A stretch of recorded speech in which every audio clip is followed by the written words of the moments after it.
Chapter 8. My father meets a gorilla. My father was very hungry, so he sat down under a baby banyan tree. On the side of the trail and are 4 tangerines. He wanted to eat 8 or 10, but he had only 13 left, and it might be a long time before he could get more. He packed away all the pills and was about to get up when he heard the familiar voices of the boys. I wouldn't have believed it if I hadn't seen them with my own eyes, but wait and see for yourself. All the tigers are sitting around chewing gum to beat the band. Old rhinoceros is so busy brushing his tusk that he doesn't even look around to see who's going by.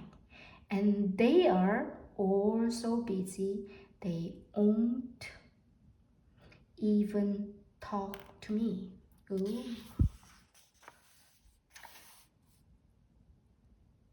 Horse feathers, said the other boa, now very close to my father. They will talk to me. I'm going to get to the bottom of this if it's the last thing I do. The voices passed my father and went around a curve, and he hurried on because he knew how much more upset the boas would be when they saw the lion's mane tied up in hair ribbons. Before long, my father came to a crossroads and he stopped to read the signs. Straight ahead, an arrow pointed to the beginning of the river to the left, the ocean rocks, and to the right, to the Dragon Ferry. My father was reading all these signs when he heard footsteps and ducked behind the signpost. A beautiful lioness paraded past and turned down toward the clearing. Although she could have even my father if she had bothered to glance at the post.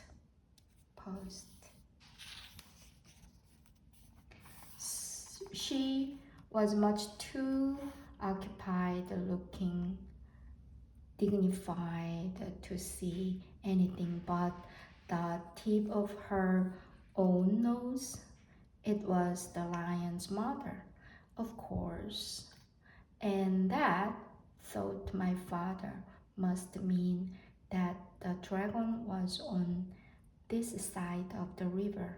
He hurried on, but it was further away than he had judged.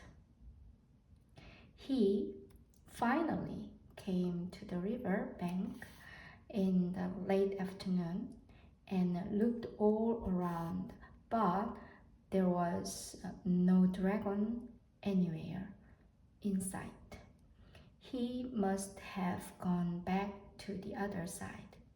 My father sat down under a palm tree and was trying to have a good idea when something big and black and hairy jumped out of the tree and landed with a loud crash at his feet. "Well," said a huge voice. "Well, what?" said my father, for which he was very sorry when he looked up and discovered he was talking to an enormous and very fierce gorilla. "Well, explain yourself," said the gorilla. "I will give you till 10 to tell me your name, business, your age,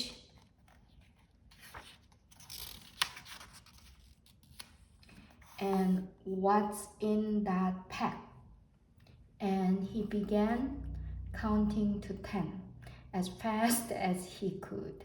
My father didn't even have time to say Elmer, elevator, explorer, before the gorilla interrupted. "Too slow. I will twist your arms the way I twist that dragon's wings, and then we will see if you can't hurry up a bit." He grabbed my father's arms, one in each fist, and was just about to twist them when he suddenly let go and began scratching his chest with both hands. "Blast those fleas!" he raged.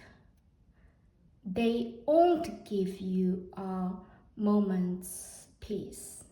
And the worst of it is that you can't even get a good look at them. Rosie, Rhoda, Rachel, Ruthie, Robbie, Roberta, come here and get rid of this flea on my chest. It's driving me crazy." 6 little monkeys tumbled out of the palm tree, dashed to the gorilla, and began combing the hair on his chest. "Well," said gorilla, "it's still there."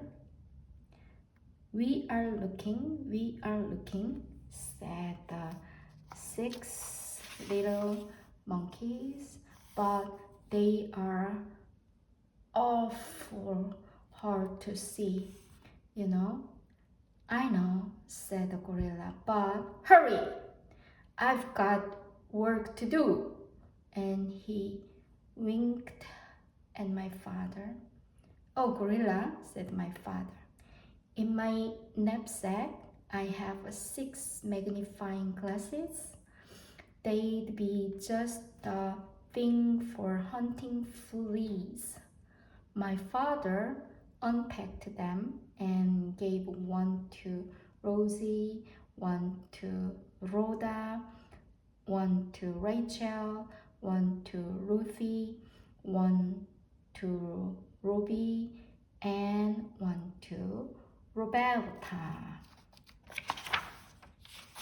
They have magnified. Flea is here. Why they are miraculous, said the 6 little monkeys. It's easy to see the fleas now, only there are hundreds of them. And they went on hunting frantically.